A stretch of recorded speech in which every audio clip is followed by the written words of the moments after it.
It was 17 years ago, at the Crown Prince's party, when young Castle stood frozen as Inns pointed directly at him. The hall fell silent. "I will marry the most handsome man in the world," she declared, her voice cold and unwavering. In that instant, Castle felt his world begin to collapse. "In the end, noble families are all the same," Inns added, drawing the Empress's sharp gaze. "The only thing that stands out to me is his face."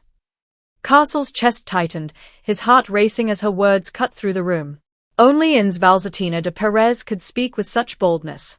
She was the only daughter of Duke Valsatina, one of the Grandes de Ortiga, the 17 noble families granted titles of peerage by the Ortiga imperial house. She had refused both the imperial prince and the title of imperial princess, rejecting countless suitors.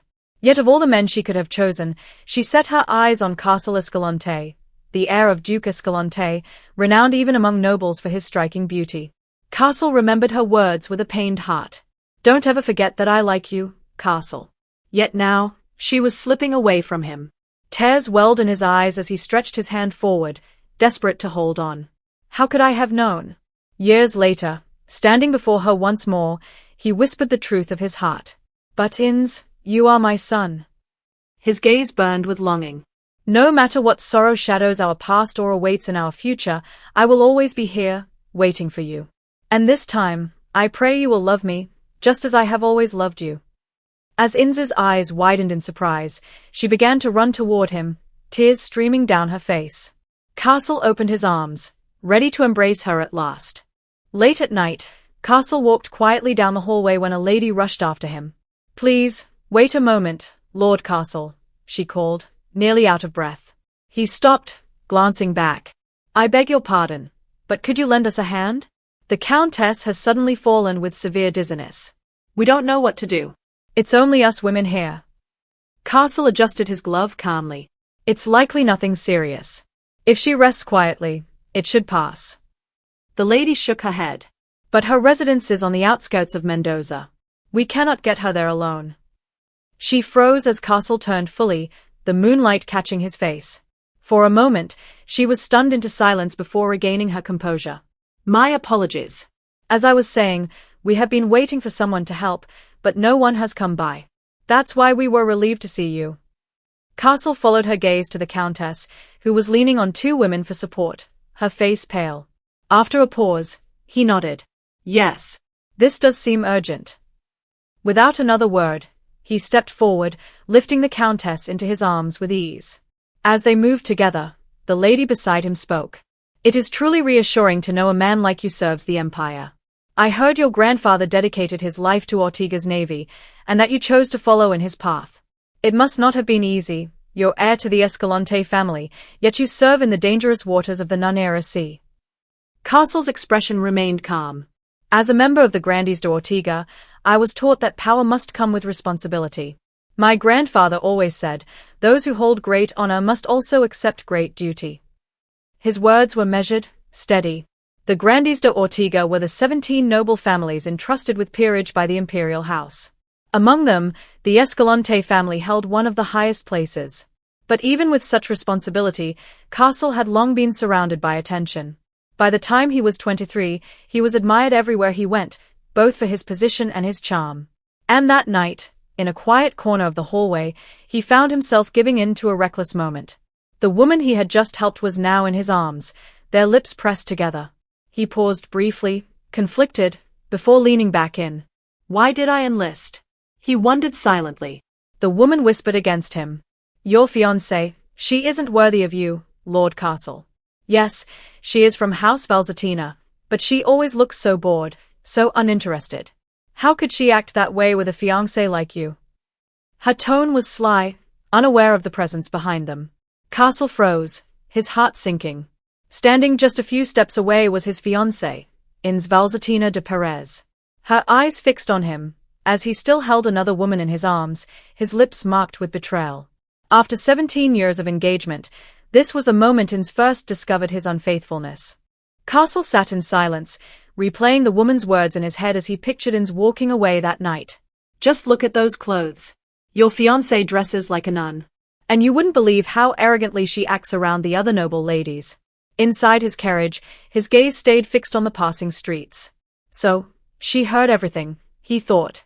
Soon, he arrived at the residence of Duke Valzatina. Among nobles, marriage was meant to bind a man to one woman. But in practice, adultery was commonplace. I've already taken countless women. What difference does it make? If marriage is nothing more than a cage, I'll enjoy my freedom now before it's gone, Castle thought as he followed the butler inside. Without waiting to be announced, he pushed open the door to Inz's sitting room. She was already there, seated calmly, her eyes steady as he entered. Lord Castle, she greeted. Inz, he replied curtly. The butler excused himself quietly, closing the door. I believe you wanted to see me about something, she said. I did. Not only yesterday, I've wanted to see you for weeks, he said sharply. We had terrible rain. I didn't want you troubled on my account, she answered smoothly. His expression hardened. This is expected, but she's never ignored me like this before. That day. I know how you must have felt, he began. I don't quite understand what you mean, Lord Castle, Inz replied as she rose from her seat. You know exactly what I'm saying, he pressed, stepping toward her. I don't. Not at all. He fell silent, staring at her. This woman changed my life with a single gesture. To call her submissive would be laughable. Still, Inz Valzatina chose me. She threw away the chance to marry into the imperial family, just for me. For 17 years, she stood here waiting. And yet, the truth is, I don't love her. I never have. I can explain everything, he said finally. There's no need. I saw it with my own eyes. That's all the explanation I require. And as I see it, there's no problem at all, she answered calmly.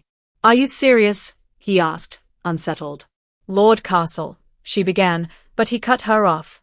I understand how upsetting that must have been for you. At least yell at me. I'm not upset, she said softly. Of course you're upset. His voice was tight with frustration. No, I'm not. Then why did you refuse to see me for 2 weeks? Because of the rain. I didn't want you to arrive soaking wet, she said, moving to sit down again. And frankly, I find this sort of back and forth tiring, Lord Castle.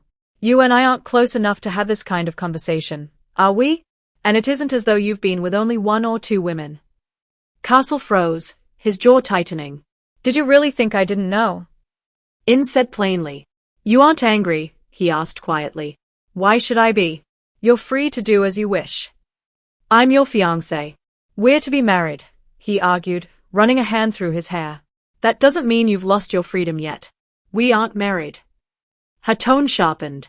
So do as you like. Castle stared at her, shaken. This isn't a joke, Inz. I know. Like you said, I'm not saying this because I'm so understanding. I'm saying it because I have no interest in you. Her words hit like ice. He froze where he stood, her gaze cutting straight through him. Do you understand, Escalante? She asked softly. It was the summer Castle turned 23. The moment he realized, everything he had believed until now was wrong. 17 years ago, at an imperial banquet, young Castle turned to the guests around him. So, what I'm asking is, about how many years is a lifetime? He asked innocently. The nobles laughed, leaving him unsettled. Why is everyone laughing? He wondered. Inz stepped forward. Do you even know what that word means? She asked. His silence gave her the answer. You don't, do you? I do. Of course I do. Everyone knows what it means. Castle shouted, his face red. Then explain it to me, she pressed. Well, it's time, of course. And time is, he stumbled, unable to finish. Inz walked away toward her father, Duke Lionel Valzatina, who sat nearby. Do I really have to speak to Lord Castle? She asked. Inz, you're much smarter than other children your age, the Duke said gently. It's natural to feel frustrated, but you mustn't ignore him just because he isn't as quick. If your friend doesn't know something, you should teach him kindly, not make him feel small. But I don't need any friends. And Lord Castle is my fiancé, not my friend, she replied matter-of-factly. Exactly. That is why you must be even kinder to him, like a proper young lady, the Duke sighed. I may have a bad personality, but I am still a lady, father, she said, turning back to Castle, who stood frozen. Escalante, listen carefully, she said. Only the dead can tell you how long a lifetime is. Dead people can talk, he asked. No. And that's why no living person knows the answer, she explained. Then how would the dead know? Because they've already experienced death. Castle looked overwhelmed. He had only recently learned what death was. So, I have to die to find out. A lifetime is the time you live until death. It ends when you die. If you think of it that way, you can figure out how long yours will be, Inz explained. His heart pounded. How would I die? My grandfather's leg rotted after he was shot in Nuneira. Does that mean I'll lose my leg like he did? Will I have to live with you until they chop it off? He asked anxiously. Your grandfather lived for 10 more years after that. So you're saying I'll have to cut off my leg too? He cried. Inz's gaze turned sharp. And if you don't, then you'll have to marry me, she said flatly. His eyes welled with tears. I don't want to. We'll do more than marry. We'll have a child too, she said calmly. Her words only made him sob louder, drawing the attention of other nobles. The truth is, Inz added, it might not last a lifetime. What won't? Castle asked through tears. Our marriage, she said with a faint smile. At that moment, the Empress entered with a glass of wine in hand. Let us raise our glasses to Castle Escalante de Esposa and Inz Valzatina de Perez. May this union strengthen the bond between their families. May they devote themselves to one another until their dying days, she announced. The nobles cheered. From that toast onward, Castle always felt his life had been sealed by a curse. Castle met with the Crown Prince, Oscar Valenza de Ortega, his cousin. I still can't understand why it was you, Oscar said, his tone cutting. Did you hear me? Or are you just going to stare like a fool? I don't really know either, Castle admitted quietly. Try harder to figure it out. When I become emperor, are you going to sit there dumbfounded every time I speak? You must have done something to Lady Valzatina. It was your face, wasn't it? I'm only 6 years old, Your Highness, Castle said carefully. Exactly. How dare a 6-year-old be so cunning? I'll be 7 soon, Castle offered. Oscar sneered. So a mere 7-year-old dares to take what's mine? Didn't you know she belonged to me? Inz never belonged to you, Castle replied softly. You dare steal from your master? I won't punish you because you're my uncle's son, but remember, our family's union was meant to serve the Empire, Oscar said coldly. Castle stayed quiet, letting the words settle. When Inz refused Oscar's proposal and chose Castle instead, it was Empress Cayetana who stepped in, almost as if she had been waiting. She never once scolded Inz for rejecting the Crown Prince.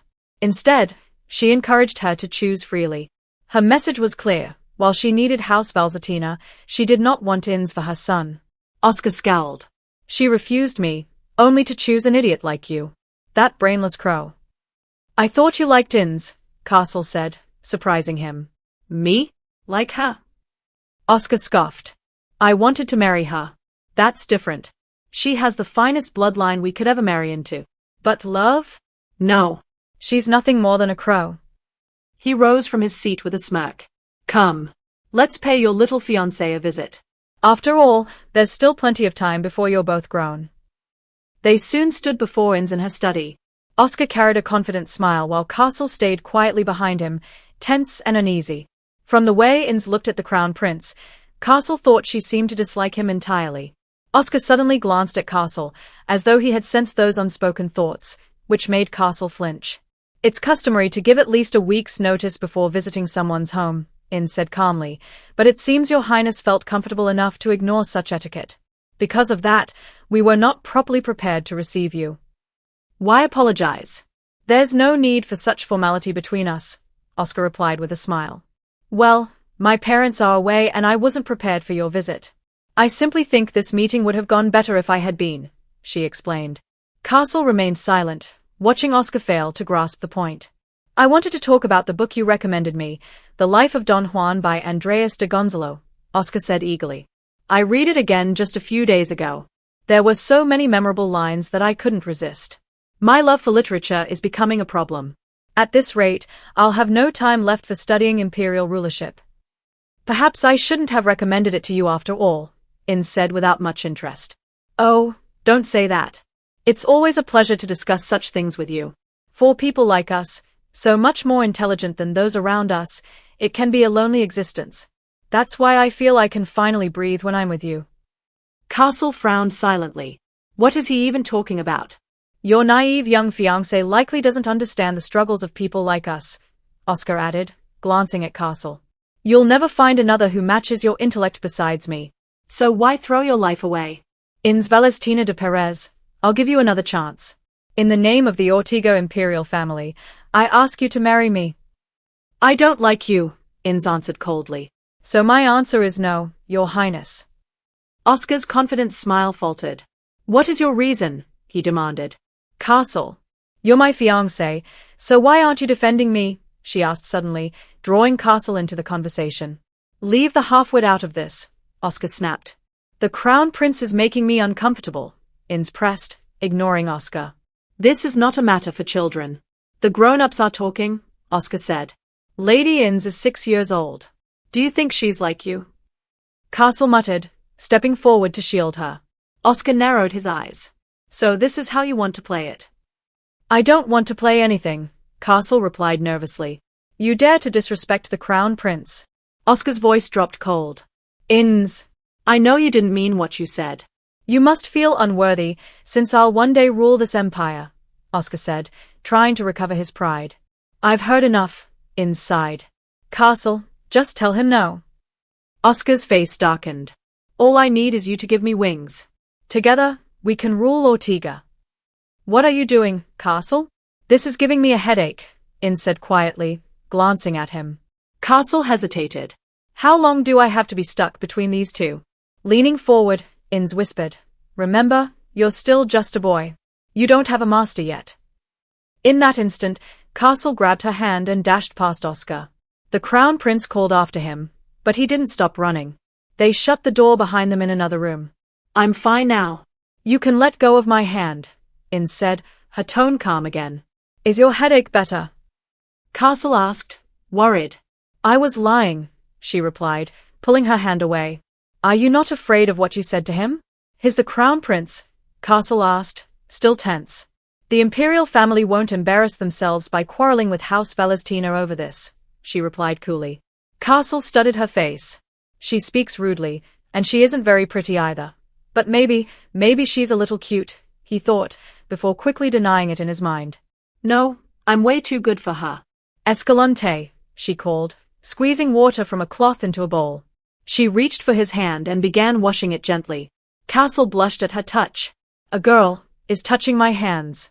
After a few minutes, she finished and dried them. What's wrong with you? Ins asked, noticing his red ears. You didn't call me Escalante earlier, he said. Do you want me to call you by your first name? I thought you hated me, she said. I don't, he muttered. But you cried when you said you didn't want to marry me. And again when I told you we'd have to live together until death. And also when I said we'd have to have a baby. Please stop, Valestina, Castle said, covering his face in shame. All right then. I'll call you by your name. Castle, she said softly. His face grew hotter. In all his life, no one else had treated him the way Ins did. So come here, she said, extending her hand toward him. You're strange, Ins, Castle told her. Me? She asked, unsure. People say you like me, but if you really did, you wouldn't treat me this way. Is it strange that I would like you? She asked back. You really like me? Castle asked, his tone serious. I wouldn't have agreed to marry you if I didn't, she replied. People say you only chose me because I have a handsome face, not because you cared about me, he insisted. That's true. I did choose you because of your face, she admitted plainly. You really like my face? He asked, caught off guard. Yes. It has its uses, she said, leaving him speechless. You say you like me, yet you're being so rude. Don't you want to impress me? Castle asked, clenching his fist. And what exactly am I lacking that I should want to impress you? She asked calmly. If you want me to like you back, you should at least, he began, but she cut him off. You're mistaken. You don't have to like me at all. I don't need you to, Ins said without hesitation. Castle Escalante, the only thing you need to remember is that I like you. Back in the present, those words echoed in his mind as he sat in her room. No interest in me, she had told him recently. That's right. I knew something was wrong from that moment. He glanced around the room, unchanged, untouched for years. But something must explain why her feelings shifted. Was it after I left for the academy? Or even before that. His thoughts broke as Ins entered, approaching calmly. What are you doing here, Escalante? She asked. At least she isn't calling me Lord anymore, but something is different, he thought, glancing at her. Even in a plain black dress, her presence was undeniable. Why aren't you interested in me? He asked, watching as she washed her hands. There's no hidden meaning. Don't overthink it, she said. That's not enough of an answer, he pressed. I only said it to ease your mind. I told you I knew about your behavior, and that you didn't have to worry about me. You could live as you wished, she explained. So you were being sarcastic? He asked with a tense smirk. She frowned. When would I have been sarcastic? Either that, or you said those things without meaning them, he argued. I did what? When? She asked, sounding exasperated. He stepped closer. Or maybe you were worried about how I would feel. You aren't making sense, she said flatly. Maybe, he admitted. Inside. You act as if I found another man. Have you? Castle asked quickly. Does it matter? She countered. It does, he said firmly. She looked away. I'm just a wallflower no one wants. A crow of House Velestina. The reason men don't approach you is because you already have a fiancé. An exceedingly handsome one, he replied, steady but calm. She sat, her black dress blending into the chair. He studied her quietly. With her figure, she could attract anyone. But if I told her that, I'd sound shallow, he thought. Women like me because my looks aren't threatening, unlike yours. I accept this. I don't complain about our marriage, and I don't complain about you, she said, standing and stepping toward him. There's no reason to ruin things over something so small. So you're saying our relationship, he began. You're good marriage material, she interrupted. His eyes widened. Marriage material? Are you even sane? He asked. I'm perfectly sane, she replied, reaching up to adjust his tie. I know jealousy. I know anger. I know attachment. And if you ever betray me, I'll kill you. How did this jump to murder? Castle thought, uneasy. That's how I am when I love a man, she said coldly. So I won't waste myself on someone I don't even like. Her hand rested lightly on his arm as their eyes locked. Thank you for joining us on this incredible adventure. If you enjoyed what you watched, please consider liking, subscribing, and ringing that notification bell. Your comments mean the world to us and help us improve. The next episode promises even more excitement and unexpected twists, so stay tuned as we embark on this thrilling journey together. Keep the anticipation alive, and we'll catch you in the next episode.